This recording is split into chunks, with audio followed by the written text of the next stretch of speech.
우리는 지난주에 이제 복음이 무엇인지를 편지 서두에서부터 설명하는 사도 바울을 만났습니다. 복음은 이제 헬라어로 유앙겔리온이라고 하는데요. 이 단어를 조금 분석해 보면 유는 좋은, 끝이라고 하는 뜻이고 앙겔로스는 전령이라고 하는 뜻입니다. 그러니까 전령이 가져다 주는 좋은 소식이 이제 유앙겔리온 이렇게 되는 겁니다. 앙겔로스라고 하는 단어가 좀 낯익으시죠? 예. 여기서 이제 엔젤스라고 하는 단어가 이제 나온 겁니다. 이렇게 두 단어가 합쳐져서 유앙겔리온, 좋은 소식, good news, 이제 복음이라는 뜻이 되었습니다. 당시 이 전령이 로마 제국의 영향 안에서 이제 전하는 좋은 소식은 뭐였냐면 로마 제국이 전쟁에서 승리했다. 이거거나 아니면 로마 황제가 자신의 후사를 낳았다라고 하는 소식이었습니다. 근데 이 유앙겔리온이라고 하는 단어가 교회 내로 딱 들어오게 되면서 이제 그 의미가 바뀌게 되었는데요. 그 의미가 이제 예수 그리스도에 대한 소식으로 이제 바뀌게 되었습니다. 그래서 사도 바울이 이 복음이 원래 이제 로마 제국의 단어가 아니었다는 것을 이제 간접적으로 설명을 하는 거죠. 이 복음은 구약에서부터 오래전에 선지자들을 통해 계속해서 예언되어 왔는데 그 예언되어 왔던 그분이 바로 메시아 예수 그리스도이시고 그것이 원래 유앙겔리온 즉 복음이었다라고 이제 선언을 하는 것입니다. 그러니까 유앙겔리온 복음이라고 하는 단어가 로마의 것이 아니었고 하나님께서 자기 백성들에게 주시기 위하여 기쁜 소식을 이제 따로 마련해 놓으셨다는 것이죠. 그래서 이제 기쁜 소식이라고 부르는 겁니다. 그래서 여러분이 1절을 보시면 이제 복음을 그냥 복음이라고 하지 않고 하나님의 복음이라고 이제 사도 바울이 설명을 하는 것입니다. 흥미로운 것은 이제 당시에 이제 편지 형식에 따르면 로마서도 편지니까 편지 서두에는 편지를 보내는 사람에 대한 어떤 이야기와 그러니까 발신자에 대한 어떤 정보나 또 편지를 받는 사람들의 안부를 묻는 것이 일반인데 사도 바울은 곧바로 1절에서부터 하나님의 복음이라고 하면서 복음에 대한 이야기를 꺼내놉니다. 복음이 말씀드린 대로 로마서의 본론이거든요. 근데 사도 바울이 로마서 서두부터 본론의 내용인 복음을 꺼내놓고 미리 이야기를 하는 겁니다. 그러니까 여기서 이제 사도 바울의 마음을 알 수 있는데 바울이 얼마만큼 정말 이 복음을 로마 교회에 전하고 싶어 하는지 그 간절한 마음이 이제 편지 서두에서부터 이제 나오고 있는 것입니다. 자, 그런데 한 가지 좀 이상한 게 있습니다. 그게 뭐냐면 사도 바울이 그렇게 복음을 전하고 싶어 하는 대상이 로마 교회 교인들이라는 겁니다. 그러니까 로마 교회 교인들이라 하면 이미 복음을 알고 있고 그래서 이들이 교회를 세우고 신앙생활을 하고 있는 사람들인데 이상하게 사도 바울이 이미 예수를 믿고 있는 로마 교인들한테 그 복음을 전하고 싶어 한다는 것입니다. 로마 교회의 배경을 좀 아셔야 되는데요. 학자들은 이 로마 교회를 연구할 때 이 로마 교회가 디아스포라 유대인들에 의해서 설립된 것으로 보고 있습니다. 그러니까 사도들이나 바울이 세운 게 아니죠. 사도행전 2장을 여러분이 보시면 오순절날에 그 유명한 마가의 다락방에 기도하던 사람들이 이제 성령을 받는 이제 사건이 나옵니다. 그때 사람들이 성령을 받고 나서 난곳방언으로 이제 말하는 역사가 일어나는데요. 이 난곳방언이 뭐 천사의 말, 우리가 알아듣지 못하는 말이 아니라 각 나라의 언어를 말합니다. 그러니까 저기 본문에 보시면 여러 가지 어떤 그때의 당시에 이제 나라들, 민족들이 쭉 서 있죠. 근데 그 써 있는 그 나라들이 어느 나라냐면 이란, 이스라엘, 터키, 이집트, 이탈리아 등의 모국어들이 저 마가의 다락방에서 성령을 받은 사람들의 입에서 쏟아져 나온 것입니다.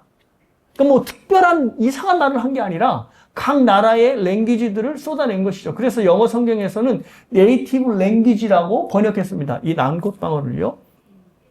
당시는 디아스포라 유대인이나 유대교로 개종한 이방인들이 6월절 그리고 50일 후에 있을 이 오순절을 섬기기 위해서 이제 저 해외에서 예루살렘으로 모여 있었던 시기였습니다.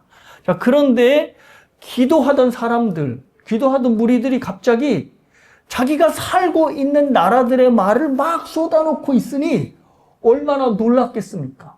그죠? 그리고 그 말이 그냥 내용이 없는 뭐 주저리 하는 말이 아니라 저 본문에서 얘기하는 대로 하나님의 큰 일을 그들이 각 나라의 방언으로 막 쏟아져 이렇게 말하고 있었으니 정말로 깜짝 놀랐을 겁니다.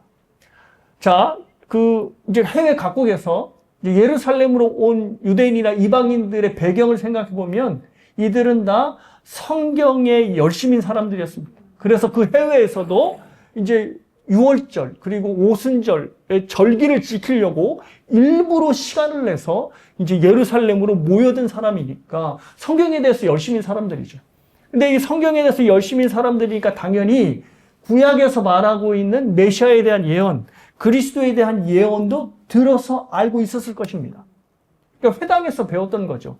그런데 그 회당에서 배웠던 그리스도를 지금 어디서 듣게 된 거죠? 예루살렘에서, 그것도 생전 처음 본 사람들이 자기가 살고 있는 모국어로 막 그리스도, 메시아, 하나님의 큰 일을 쏟아놓고 있으니 이 사람들이 그 이야기를 듣고 정말 깜짝 놀랐을 것입니다. 그죠? 야, 여기서 이 사람들의 입을 통해서 그리스도에 대한 이야기를 듣다니라고 놀랐을 것이죠. 자, 그런데 이 놀라운 광경을 목격하고 있는 사람들 중에는 로마에서 온 유대인들이 그 안에 들어 있었다는 것입니다. 그래서 학자들은 추측하기를 로마 교회를 누가 세웠냐? 바로 이 오순절날 예루살렘에 와서 마가의 다락방에 성령 받은 사람들의 어떤 역사를 경험한 사람들이 듣고 돌아가서 이 로마의 교회를 세웠다고 그렇게 생각하고 있습니다. 그래서 바울을 비롯한 다른 사도들이 이 로마에 가지 않았음에도 불구하고 이들이 돌아가서 이 교회를 세우고 그 교회를 유지하고 있었던 것입니다.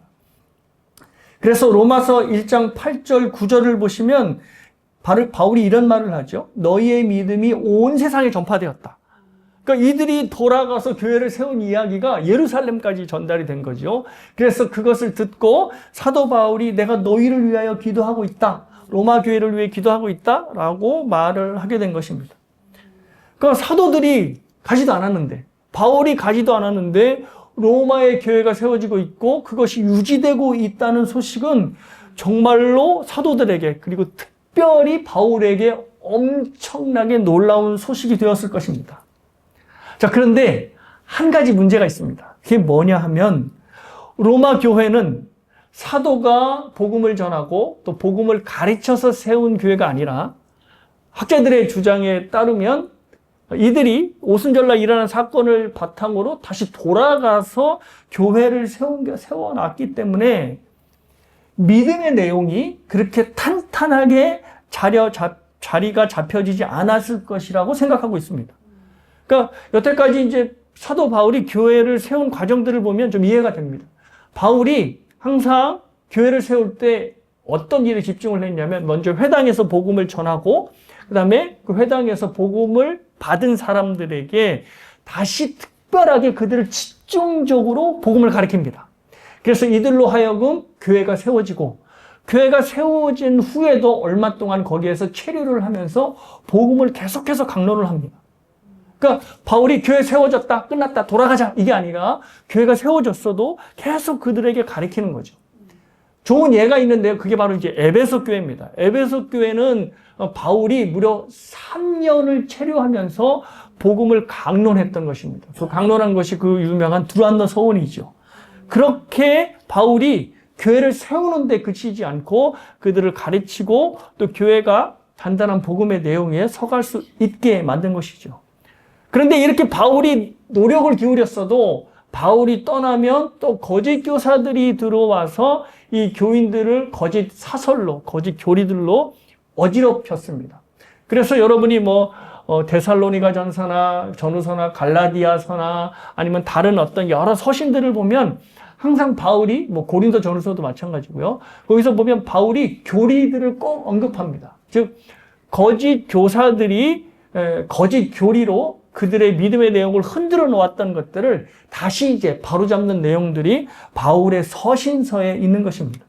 그러니까 바울이 그렇게 공들이고 가리키고 또 그거를 탄탄하게 세운다 했어도 거짓 교사들이 흔들어 놓으니까 바울도 서신서에서 계속 이제 교리를 언급했던 것입니다.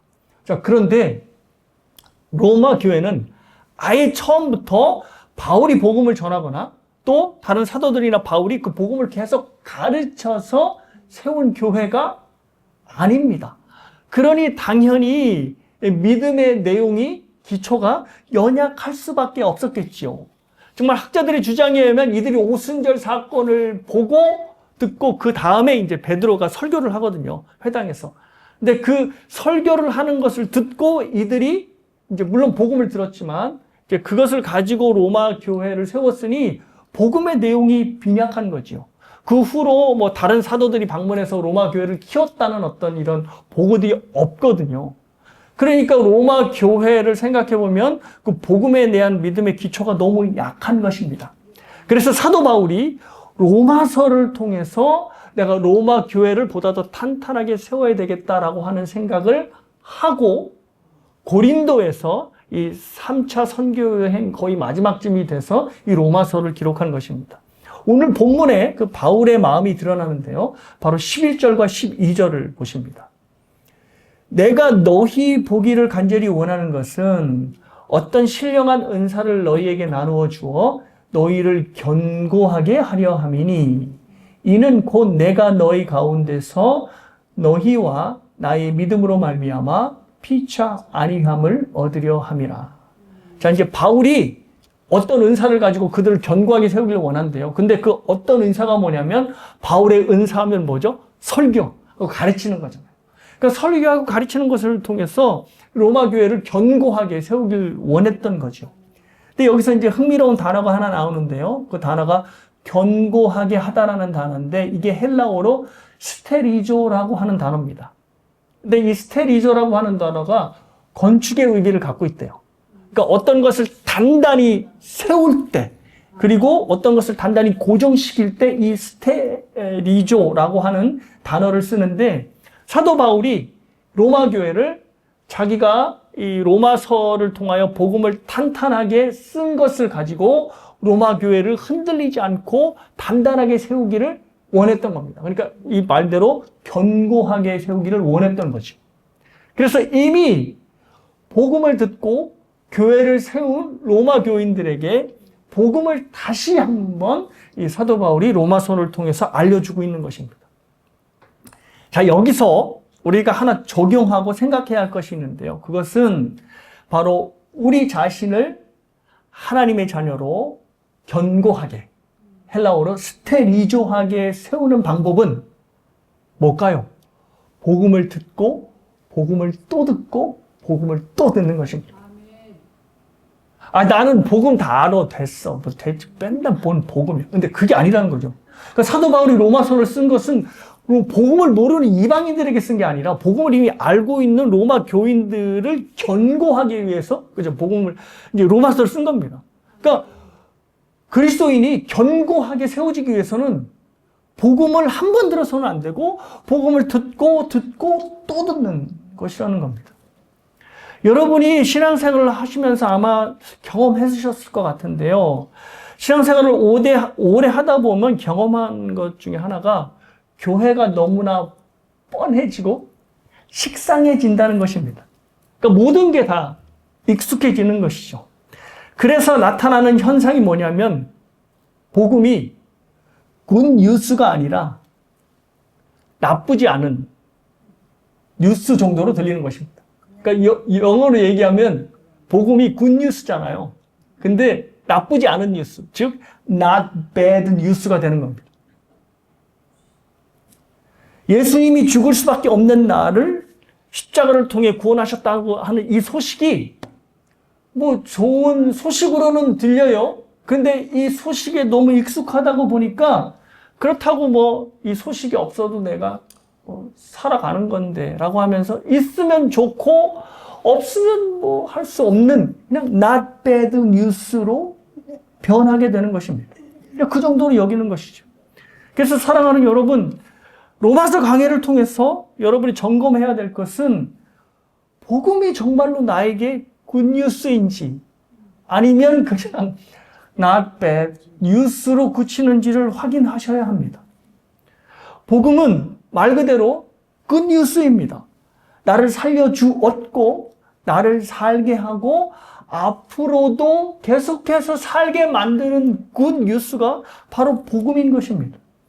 그런데 이 굿뉴스가 시간이 갈수록 너무 당연하게 들리고 복음으로 인하여 삶의 감사가 나오기보다는 그냥 어제 살아간 대로 오늘 살아가지 라고 그냥 지겨운 삶으로 대하게 된다면 그것은 다른 데 원인이 있는 것이 아니라 내가 가진 복음을 굿뉴스로 대하지 않고 not bad news 정도로 여기고 있기 때문이라고 생각합니다. 복음은 있으면 좋지만 없어도 괜찮은 not bad식의 뉴스가 아닙니다. 복음이 아니면 나는 죽은 목숨이었고 복음 때문에 내가 살게 되었고 복음이 비로소 나의 인생을 의미 있게 한다라고 하는 생각이 들어야 그리고 그 복음이 내 삶을 살게 만들어야 복음을 말 그대로 나에게 굿뉴스로 대하는 것입니다. 근데 그러한 마음 없이 그냥 사는 게 사는 것이다라고 생각하면 복음은 굿뉴스가 아니라 not bad 뉴스가 되는 것입니다. 그래서 사도 바울은 복음 때문에 사는 그리스도인의 삶을 가르쳐 이렇게 말합니다. 복음에 합당한 삶이라고 말합니다. 그러니까 굿뉴스를 가진 자는 있으면 좋고 없으면 말고식이 아니라 이 복음으로 인하여 살게 되니 복음에 합당하게 반응하며 살게 된다는 것입니다. 여기서 복음에 합당한 삶의 뜻은 이겁니다. 구원받기 위하여 내가 노력하는 삶이 구원에 합당한 삶이 복음에 합당한 삶이 아니라 복음으로 이미 구원을 받았으니 거기에 걸맞는 반응을 하며 사는 삶, 이것이 바로 복음에 합당한 삶이 되는 것입니다. 복음이 나를 살렸고 복음이 나를 살게 하고 복음이 나를 살게 만드는 굿뉴스라면 당연히 우리의 삶은 거기에 합당한 반응이 나올 수밖에 없는 것입니다. 제가 이제 예를 하나 드리면 이제 딱 오실 거예요. 1990년 2월 20일에 새벽에 영국 리버풀에서 공부를 싣고 방글라데시로 가던 한국의 대형 화물선 메이스타호가 있었대요. 네, 이 메이스타호의 기관실에 임강용 씨가 당직 근무를 서고 있었답니다. 기관사를 돕는 이 조수의 역할을 했던 임강용 씨가 이른 새벽에 졸리니까 이 당직을 서면서 졸음을 쫓기 위해서 바람을 쐬러 이제 갑판에 잠깐 나온 것이죠. 그런데 갑자기 이 지체만한 파도가 갑판을 확 덮쳐가지고 이 임강용 씨가 순식간에 인도양으로 그냥 빠져버린 것입니다. 때가 이른 새벽이라 다른 선원들은 모두 다 자고 있는 상황이었습니다. 그래서 임강용 씨가 살려달라고 그 물에서 막 소리를 치고 난리를 쳐도 배가 워낙 크니까 엔진 소리도 어마어마할 거 아닙니까? 그러니 그 거대한 엔진 소리에 자기 모든 고함 소리가 이제 묻혔고 또 그때는 다 모두가 자는 시간이니까 배가 그냥 계속해서 이제 멀어지다가 결국 이 임강용 씨의 시야에서 사라지고 말았습니다. 그러니까 그 넓은 망망대해 인도양에 이제 임강용 씨 혼자만 남게 된 것입니다. 그런데도 임강용 씨가 희망을 버리지 않았답니다. 왜냐하면 그가 당직을 서다가 일어난 일이기 때문에 당직은 계속 쓰는 게 아니잖아요. 교대가 있으니까. 그러면 그 다음 교대가 일어나서 당직을 서게 될 때, 전 근무자 어디 갔어? 없는데? 바다에 빠진 거 아니야? 라고 이제 당연히 추측할 것이고, 그러면 이제 배가 다시 돌아와서 자기를 구조할 것이다 라고 생각을 했던 거죠. 그래서 이 사람이 물에 이제 인도양으로 빠졌던 시간을 계산해 보니까 1시간 반 정도면 이제 당직 근무 교대 시간이 되고, 그러면 배가 1시간 반 갔다가 다시 1시간 반 돌아오려면 3시간을 내가 물 위에서 가라앉지 않고 이제 버티면 되겠구나라고 이제 생각하고 희망의 끈을 이제 버리지 않았답니다. 원래 그 대형 화물선은 그냥 이렇게 수동으로 하기보다는 자동 항법 장치에 의해서 배가 이제 컴퓨터에 의해서 간답니다. 그러니까 배가 멀리 갔어도 그 항법 장치에 의해서 역추적으로 다시 돌아오면 이제 다시 정확히 돌아올 수 있으니까 이 사람들이 나를 구할 수 있겠다라고 이제 생각을 했던 것이죠. 그래서 3시간 동안만을 어떻게든 버티자라고 한 것입니다. 자, 그리고 이제 체력을 이제 비축하면서 이제 3시간 동안 파도와 사투를 벌이는 거죠. 그래서 마음이 약해질 때마다 고향에 두고 온 아내, 그리고 어머니를 생각하면서 나는 살아야 돼. 이렇게 막 의지를 불태웠다는 겁니다. 그리고 예상대로 이 배가 다시 이제 돌아오는 겁니다. 돌아와서 이제 가까이 오는데 문제는 배가 엄청나게 크잖아요. 그러니까 엄청나게 높다는 얘기죠. 그 높은 곳에서 완전히 망망대해에 이 머리 하나 딱 내놓고 있는 사람을 발견하기란 쉽지 않은 겁니다. 그리고 결정적인 문제는 배가 자동 항법 장치를 따라서 이렇게 갔던 곳을 되돌아오잖아요. 그런데 그 3시간 동안 이 임강용 씨가 조류에 밀려서 떨어진 곳에서 무려 몇백 미터 벗어나 있었다고 합니다. 그러니까 배가 분명히 항법 장치를 떼서 정확하게 돌아왔는데 이쯤 돼서 와야 되는데, 그러니까 찾아야 되는데 없는 거죠. 근데 임강용 씨는 지금 배를 보고 있는 거예요. 그래서 막 소리를 치고 난리를 치는데도 또 못 듣는 거죠. 엔진 소리니 뭐 너무 크니까. 그래서 다시 배가 기술을 돌려서 돌아가고. 그러기를 무려 2번이나 반복을 했답니다. 그러니까 어떻게 해요? 임강용 씨가 2번이가 배가 왔다가 구조할 어떤 직전에 구조 못 되고 이렇게 되니까, 아, 이제 나는 죽는구나. 저들이 또 돌아오겠어라고 하는 생각에 이제 바다에서 할 수 없구나. 듣지는 못하시겠지만 내 아내 그리고 내 어머니에게 마지막 말을 남겨야 되겠다 하고 이제 말을 남기고 이제 인생을 포기하려 할 때쯤에 자기 발밑에 뭔가 널빤지 같은 게 자기를 딱 받치더라는 거죠. 그래서 무의식적으로 이거 뭐지? 하고 딱 움켜잡아댑니다. 근데 그게 바로 뭐냐면 바다 거북이였습니다. 화면에 보시면 바다 거북이의 웬만한 크기가 1m 50에서 1m 80이랍니다. 그러니까 저 이제 그림, 그 거북이는 오늘 얘기에 나온 똑같은 거북이가 아닙니다. 그 거북이가 아니에요. 그런데 아무튼 바다 거북이입니다. 그러니까 한 1m 80 정도 된다고 하면 1m 80 정도 되는 사람 별로 없잖아요. 굉장히 큰 건데 그 이제 엄청난 바다 거북이가 임강용 씨 밑으로 딱 들어가서 받친 겁니다. 그러니까 어떻게 해요? 이 임강용 씨가 그거를 딱 붙잡고 이게 뭐지 하고 이제 비몽사몽간에 그러다가 정신을 차려서 이렇게 보니까 엄청나게 큰 정말 난생 처음으로 본 크기의 바다 거북이 자기를 받치고 있는 겁니다. 어떻게 이거를 꼭 붙잡고 있는 거죠. 근데 이 붙잡고 있는 동안 너무나 불안했답니다, 임강용 씨가. 왜냐하면 거북이가 다시 물로 쑥 들어가 버리면 이제 끝나는 거 아니에요. 그래서 거북이는 또 자기한테 매달린 게 또 있으니까 뭐에 확인하려고 이렇게 뒤돌아보면 임강용 씨는 눈을 안 맞추려고 또 반대로 이렇게 쳐다보고 그런 게 있었대요. 그러게 있던 차에 뭐가 오는 거죠? 배가 오는 거죠. 그리고 이번에는 그 배가 이제 이 거북이를 올라타고 있는 임강용 씨를 발견했다는 겁니다. 자, 그래서 이제 임강용 씨와 함께 이 거북이를 이제 구조 보트에 태우고 이제 갑판에 이제 올려놨습니다.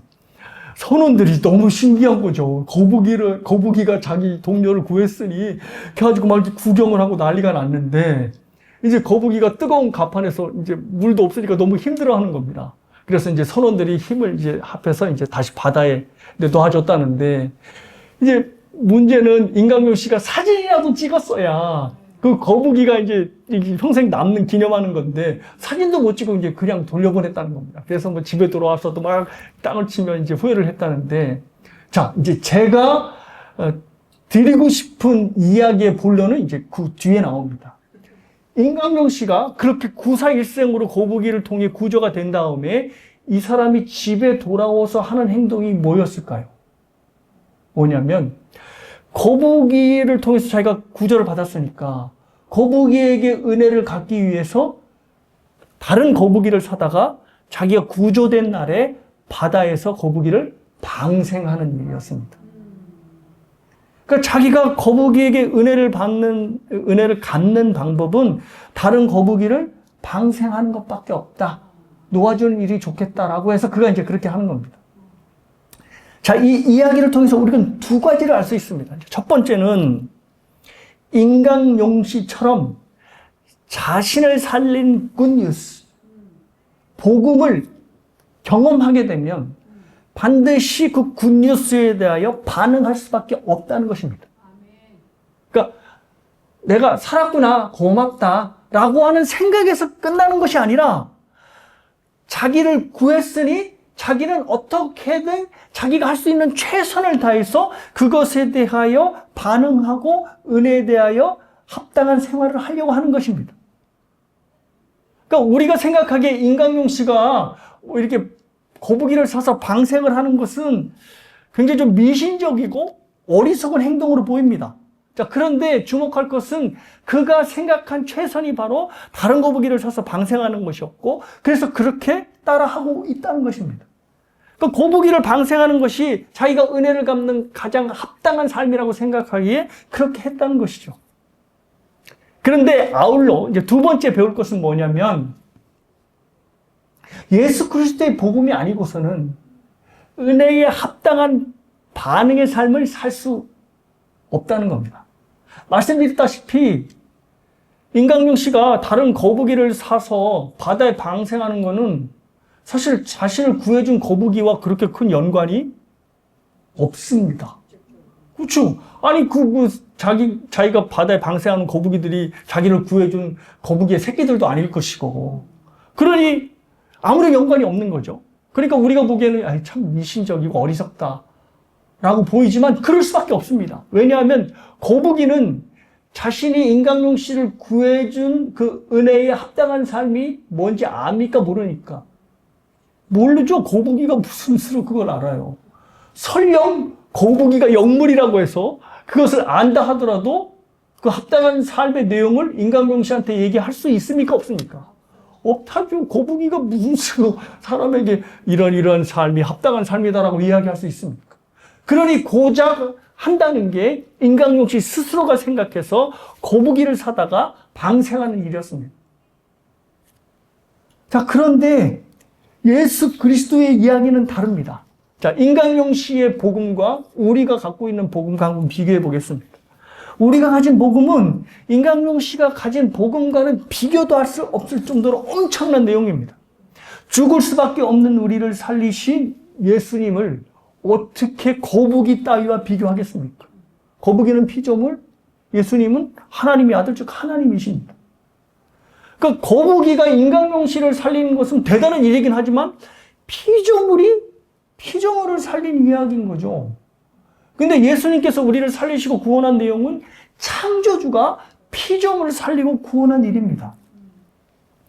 혹시 제가 작년 여름에 이제 예화를 하나 드렸는데 말씀드리면 기억하실까 모르겠는데요. 여름철 뜨거운 날에 쓰레기통에서 기어나온 구데기 얘기를 제가 한번 한 적이 있습니다. 네. 꼬물꼬물하면서 구데기들이 쓰레기통에서 기어나오죠. 그래서 이 구데기들이 막 뜨거운 시멘트 바닥에서 막 어쩔 줄 모르고 죽어갈 때, 만약 제가 이 구더기들을 구하기 위해서 일일이 핀셋을 갖다가 하나씩 잡아서 물기가 촉촉한 잔디밭에 계속 놔준다고 한다면, 땀을 뻘뻘 흘리면서, 그러면 여러분들이 저를 보면서 목사님 참 훌륭하시구먼 이렇게 생각하실까요? 아니면 목사님 어떻게 된 거 아니야? 더위를 많이 잡섰어 이렇게 생각할까요? 네. 여러분들 보니까 후자예요. 어떻게 됐구먼 이렇게 생각하실까요? 왜냐하면 저런 구데기 같은 미물에 저렇게 정성을 쏟으시나? 왜냐하면 구더기와 저의 이 존재적인 격차가 엄청난 거죠. 그러니까 뭘 구더기를 저렇게까지. 자, 그런데 우리가 예수 그리스도의 복음을 똑같이 적용을 못해요. 그러니까 예수 그리스도는 피조물이 아니죠. 창조주입니다. 그러니까 우리를 구했다는 것은 거북이가 임강용 씨를 구한 사건과 비교할 게 못 돼요. 왜? 피조물이 피조물을 구한 거니까. 근데 우리를 구한 사건은 예수님께서 그러니까 온 하늘의 영광과 존귀와 권세를 버리고 인간이 되셔서, 그리고 인간이 되시고서도 끝나지 않고 우리의 죄를 위하여 십자가 제물로 죽으심으로 우리를 구원했으니, 이거는 창조주가 어떻게 우리를 구하기 위하여 사람이 되고 그것도 이 세상에서 화롭게 살지 않고 비참하게 죽을 수 있는가라는 생각을 못 하는 거죠. 못하니까 예수 그리스도께서 우리를 구원하셨다는 이 굿뉴스가 아니라 not bad 뉴스가 되고 마는 것입니다. 사랑하는 여러분, 우리가 물론 하나님의 형상을 갖고 있는 대단한 존재이기는 하지만 하나님이라는 존재에 빗대어 보면 우리는 벌레에 지나지 않습니다. 그래서 다윗이 시편 22편에 이 말을 했어요. 나는 벌레요 사람이 아니다. 목사님 너무 비참한 거 자기 비 아닙니까? 아닙니다. 하나님 앞에서 우리는 벌레보다 못한 존재예요. 가치가 없는 존재입니다. 그런데 우리를 사랑하셔서 어떻게 해요? 우리를 구원하시고 뿐만 아니라 우리가 하나님께서 베푸신 은혜에 합당한 삶을 살아가도록 너희들은 이렇게 살아라 저렇게 살아라 가르치는 것입니다. 그런데 물론 예수님은 거북이보다 지혜가 있으시니까 우리에게 이렇게 가르치시는 겁니다. 그런데 복음에 합당한 삶을 예수님의 가르침대로 우리가 살 수 있게 하기 위해서는 예수님이 우리에게 베푸신 은혜가 뭐가 돼야 돼요? 그야말로 나에게 굿뉴스가 돼야 하는 겁니다. 그래야 그 다음에 예수님께서 우리에게 너희들은 복음에 합당한 이러한 삶을 살아라고 할 때 그것이 살게 되는 것이지. 왜? 은혜는 우리가 사는 삶은 우리가 구원을 받기 위한 삶이 아니라 구원을 받았기 때문에 사는 삶이기 때문에 구원에 대한 크기와 구원에 대한 가치를 알아야지 살 수 있어요. 근데 복음이 본 목사님 또 복음 얘기하네. 맨날 그 얘기가 또 예수 얘기야? 라고 하니 복음이 굿뉴스로 들리지 않고 not bad 뉴스 정도로만 들리니 예수님께서 우리에게 복음에 합당한 삶을 살아라. 그리고 복음에 합당한 삶은 바로 이러한 거야 라고 가르쳐도 그 가르침이 우리의 마음판에 새겨지질 않는 것이네. 정말 우리가 예수 그리스도의 복음이 나를 살린 굿뉴스를 여기고 있다면 임강용 씨가 거북이로부터 삶을 얻은 다음에 자연적으로 그에 합당한 삶을 사는 것으로 방생을 했던 것처럼 반응했던 것처럼 우리도 정말 그리스도께서 우리를 구원하셨다고 한다면 그리고 그걸 굿뉴스 내 삶의 의미로 받아들인다면 거기에 합당한 반응의 삶을 살 수밖에 없겠죠. 그래서 저와 여러분에게 확인해야 될 마인드가 하나 있습니다. 그 마인드가 바로 빚진 자의 마인드입니다. 14, 15절 읽어드릴게요. 헬라인이나 야만인이나 지혜 있는 자라 어리석은 자에게 다 내가 무슨 자라? 빚진 자라. 그러므로 나는 할 수 있는 대로 로마에 있는 너희에게도 복음 전하기를 원하노라. 사도 바울이 계속해서 로마 교회를 포기하지 않고 가려고 해요. 그 이유가 뭐냐면 자기가 빚진 자라고 생각하기 때문에. 누구에게? 로마 교회에게. 목사님, 아니 바울은 로마 교회에 가보지도 않은 사람이잖아요. 로마 교인들을 그럼 만나지도 못했을 텐데 아니 만나지도 못하는 사람들한테 무슨 빚을 졌어요, 사도 바울이. 로마 교인들에게 빚을 졌다는 것은 그들에게 직접적으로 빚을 졌다는 것이 아니라 사도 바울에게 은혜를 주셨던 예수님께서 사도 바울에게 이방인들에게 그리고 로마 교회에게 복음 전하기를 원하셨기 때문입니다. 그러니까 로마 교인들에게 빚을 진 게 아니라 예수님께 빚을 져서 그 예수님 때문에 사도 바울이 로마에 가고 싶어 했던 것입니다. 그러니까 이것이 우리랑 동일하게 적용이 되죠. 사도 바울이 예수님께 은혜의 빚을 받은 것처럼 누구도 우리도 예수님께 은혜의 빚을. 그러니까 사도 바울이 빚진 자이듯이 저와 여러분도 빚진 자가 되는 겁니다. 그래서 로마서 13장에는 우리를 사랑의 빚진 자로 말을 하고 있는 것입니다. 그래서 저와 여러분이 당연히 갖춰야 될 마인드가 바로 빚진 자의 마인드입니다. 여러분, 빚진 자는요, 열심히 살 수밖에 없습니다. 왜냐하면 빚을 갚아야 되니까. 특별히 로마 시대에는 굉장히 많은 사람들이 노예로 살았었대요. 근데 그 노예로 살았었다는 이유는 대부분의 사람들이 빚을 갚지 못했기 때문이랍니다. 그래서 빚을 갚기 위해서 이제 일정 기간 노예로 들어가서 이제 그 몸으로 때우는 건데 문제는 이 빚을 감당하지 못하면 누구까지도 가족들까지도 종으로 노예로 들어갔다는 겁니다.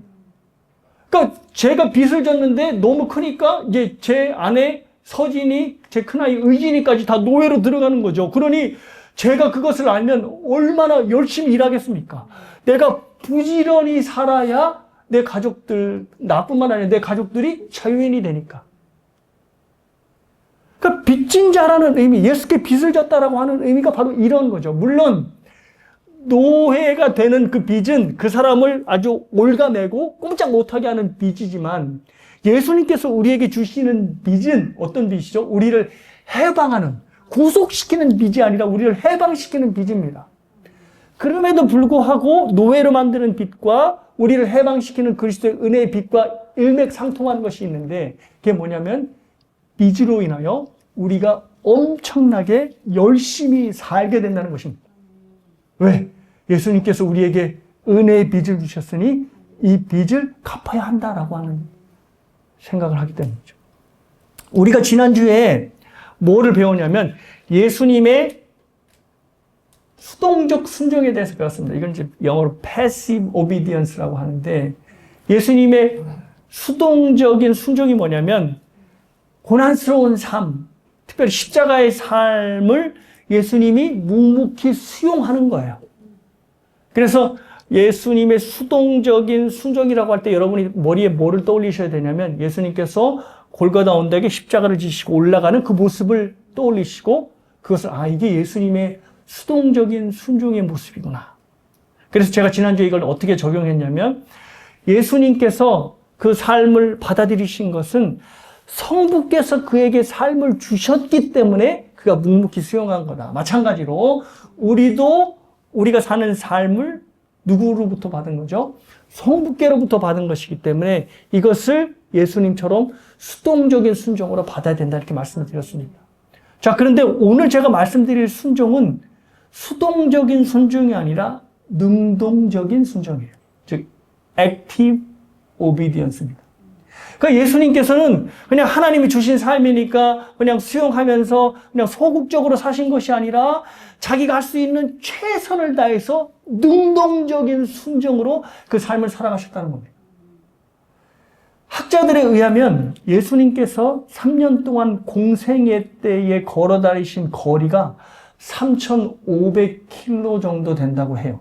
그러니까 3,500km면 감이 잘 안 오시죠? 어떻게 생각하냐면 LA에서부터 시카고까지 거의 왕복할 수 있는 거리가 3,500km가 된다는 거예요. 그러니까 예수님께서 3년 동안 이스라엘을 3,500km면 8번 이상을 왔다 갔다 하시는 거래요. 8번 이상을 왔다 갔다 하시면서 사역을 하신 겁니다. 그러니까 뭐 수가성 여인도 만나시고 누구도 만나시고 가르치시고 하시는 그냥 사역을 하신 겁니다. 그래서 마가복음 3장 20절에서는 뭐라고까지 표현하냐면 예수님께서 식사할 겨를도 없으셨다라고 기록한 겁니다. 워낙 사람들이 몰려드니까 예수님께서 식사도 못하시고 사람들을 치유하신 겁니다.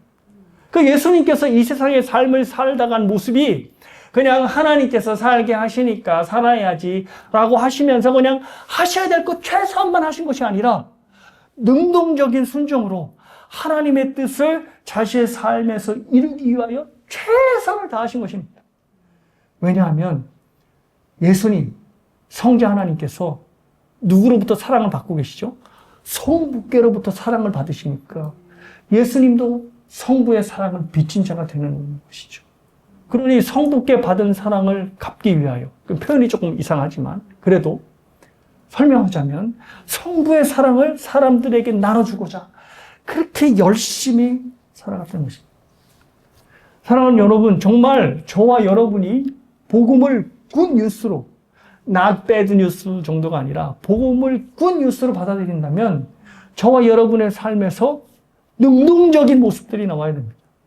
지난주에 목사님이 하나님이 주셨으니까 그냥 살라고 하셨지. 아휴, 어떡하겠나 그냥 살아야지. 이게 전부가 아니라는 거예요. 그죠? 수동적인 순종뿐만 아니라 능동적인 순종을 예수님이 보이셨던 것처럼 저와 여러분의 삶에서도 저와 여러분이 할 수 있는 가장 최선을 다해서 능동적인 순종으로 복음에 합당한 삶을 살아내시는 여러분 모두가 되시길 주님의 이름으로 축복합니다.